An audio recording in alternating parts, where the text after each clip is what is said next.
There's this crazy Russian dish called shi, and basically this looks exactly the way it tastes or sounds, and in my opinion shi is a perfect way of calling Russian propaganda. Good day, my friends, operator Starsky here, and the other day I saw this crazy video with Joe Rogan interviewing this gentleman, Dave Smith, on the war in Ukraine. I'm sorry, I'm not very familiar with American celebrities, but I am familiar with the topic a bit. And I decided to break down him breaking down the reasons why Putin attacked. The reason why I'm doing it on the first place is that because almost 4.5 million people watched this crazy shit and gave it 140,000 likes, which is a lot. So let's hear those amazing facts presented by Mr. Smith in this video. Flirting with a nuclear conflict with Russia is the most important priority in the history of humanity, is that America and Russia do not go to war. There's nothing more important than that. It's a good point. So actually, whatever Russia does, whatever crime it commits anywhere in the world, whatever happens in the world, whatever terrorist acts are happening on the territory of American allies, by the way, like the Great Britain, I'm talking like the Salisbury incident, this gentleman offers to stay away, out of trouble, just to make sure that Russia does not retaliate. I think I created a skit dedicated to this person, even before knowing about him. They had a deal worked out. There's been reported in multiple sources that they had a deal worked out, and the deal was basically that Vladimir Putin would pull back. He would pull back his troops and leave Ukraine under the condition that the very simple conditions that Ukraine guaranteed autonomy for the Donbass region and agreed to never join NATO. Here, this gentleman talks about the agreement that took place after the Russian occupation of Crimea and Donbass, obviously. And first and foremost, I would like to ask him, in his opinion, who gave Russia right to decide the future of a foreign country instead of its people? Like, which alliances to join, which territories to give up, and stuff like that. I saw it working in the video games, but in real life, not so much. I also wonder what kind of multiple sources Mr. Smith is talking about, because I've never heard about them aside of Russian media, and those that I heard of never mentioned things like autonomy for the Donbass. However, I've heard about Minsk agreements, which were the prime official roadmap for Ukraine and Russia. And again, it never mentioned the autonomy of Donbass regions for the very simple reason Donbass never asked about its autonomy or independency between 1991 and until the very first day in 2014, when Russian citizens like Girkin, Borodai, Pavlov came to Ukraine and overthrown the official authorities in Donbass. It's a simple fact. Donbass never asked about its autonomy before Russia invaded Ukraine.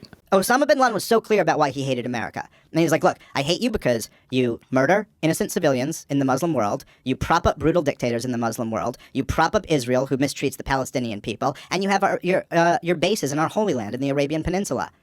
And then they're like, nah, he hates us because we're free. Ah, so now we're justifying people who committed the biggest tragedy of the 20th century by murdering thousands of American people on 9/11.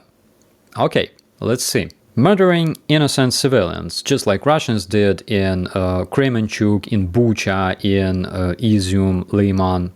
Check. Brutal dictators like the current lifetime ruler of Russia. Check.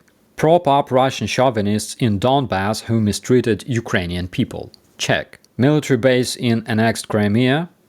Check. Learn history before watching Russian propagandists. I think Mr. Smith still has something to work on. And then if you say that, they're like, well, are you defending Osama bin Laden? And you're like, no, I'm just saying, listen to your enemies. There's a reason why he hates us. Okay, let's hear what Putin says. Genetically modified birds, created by Ukrainian and American scientists to kill Russians. What else? Nazi regime of Jewish Ukrainian President Zelensky. Repressions of Russian-speaking people in a country where 1/3 of people speaks Russian. And by the way, the reason for that was because they were basically forced to do so during the Russian communist occupation of Ukraine that lasted for 70 years. What's next? Putin states that Ukraine was created by Vladimir Lenin. So this means that Ipatьевsky manuscript dated 1187 mentioning Ukraine was also written by Lenin. And how about this Polish book published in Krakow 1608 with this big title on the cover? Obviously, Vladimir Lenin had some kind of kick-ass healthy nutrition that prolonged his life for almost 900 years, which is kind of impressive.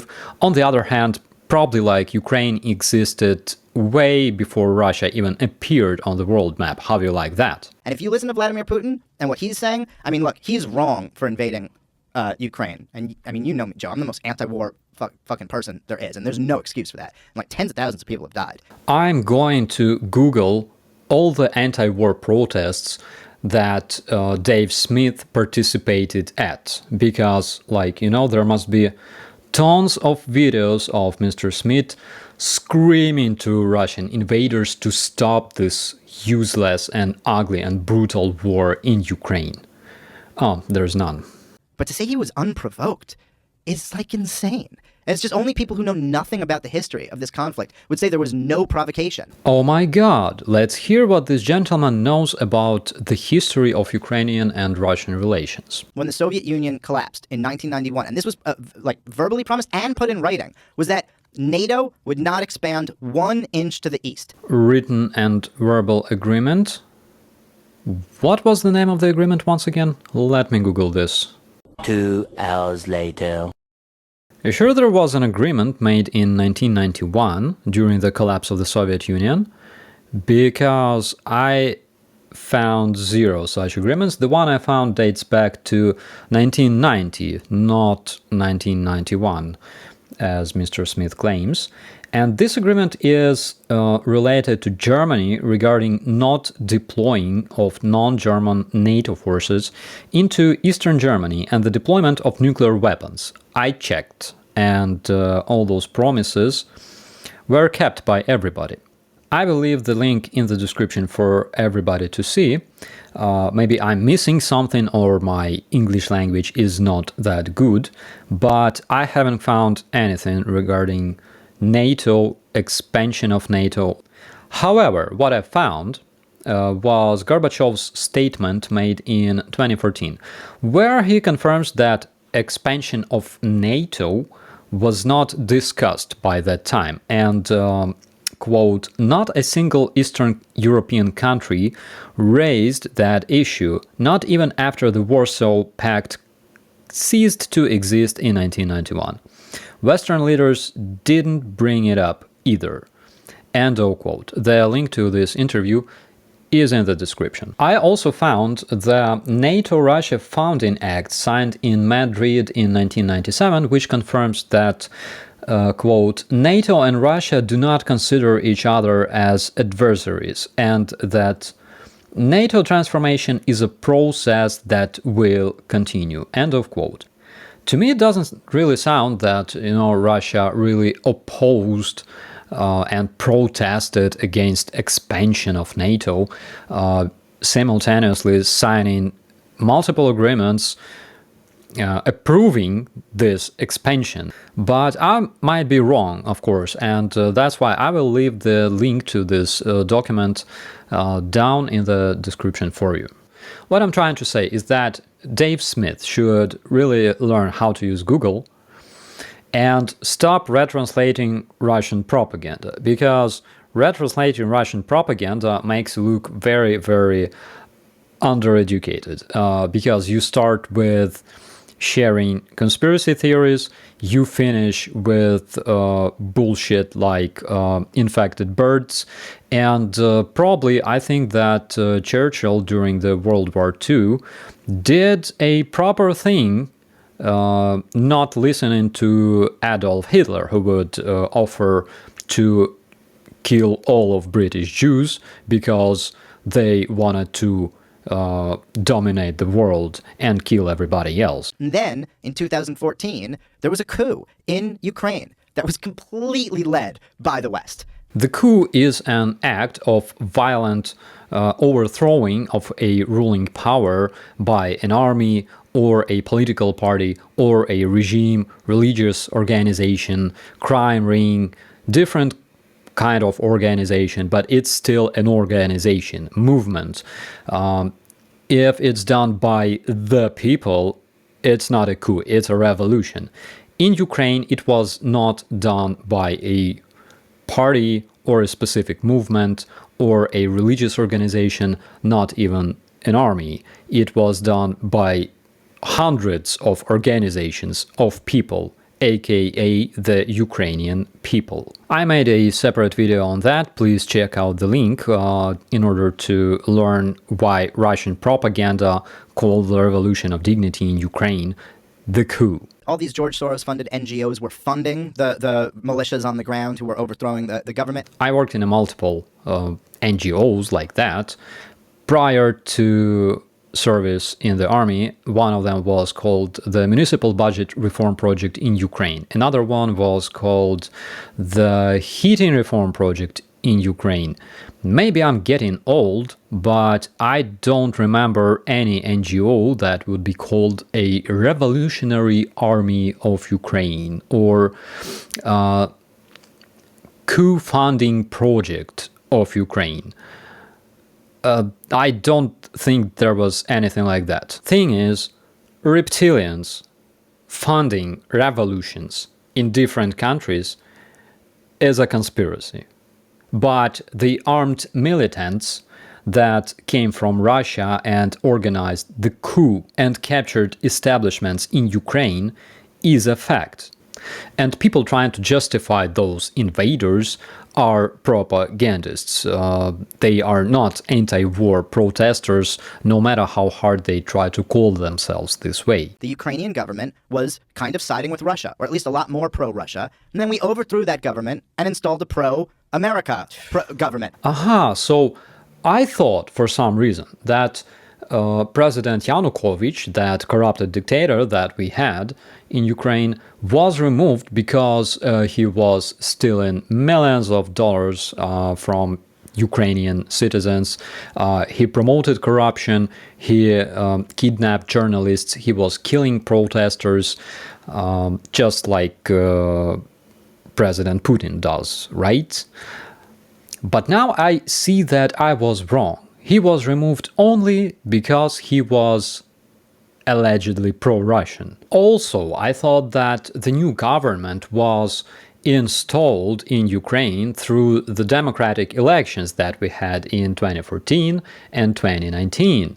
But now it seems that I was wrong. Obviously, those people were installed by the evil Americans that influenced the brain of Ukrainian electors. Probably they were selling Ukrainians some special type of Coca-Cola and cheeseburgers. That seems legit. Imagine, take it from our point of view, if like Russia was coming over here and overthrowing the pro-America government in Montreal and installing a pro-Russia government there. Right. Then, you know, like this would be seen as, would you call that an unprovoked? Oh my God. Watching Dave Smith is a freaking torture, I tell you. Because why the US doesn't attack Mexico or Brazil for being sovereign countries, self-sufficient countries with their own armies, they pose a threat, right? Potentially. There is no such thing as a preventive invasion. There were only two men trying to convince their citizens about a preventive invasion. Those were Adolf Hitler and Vladimir Putin. This is a torture, guys. I mean, this gentleman is obsessed with this fear of Russia so much that he wants to tolerate their crimes, justify their invasion, condemn his own country. Worst thing that can happen. is to make Putin angry. Here in Ukraine, we have a saying, I would never take a shit within the same field with this idiot, because apparently cowardness and stupidity are contagious. I literally give no damn on what he said next. I'm sorry, guys, but it makes me very, very sad that 140,000 people support what he said. In case you want to see the rest of this shit, you can definitely Google it and find it on YouTube. Meanwhile, I'm gonna just go and remind myself that decent people in this world make the majority of the Earth's population. Thumbs up to you guys. Stay awesome.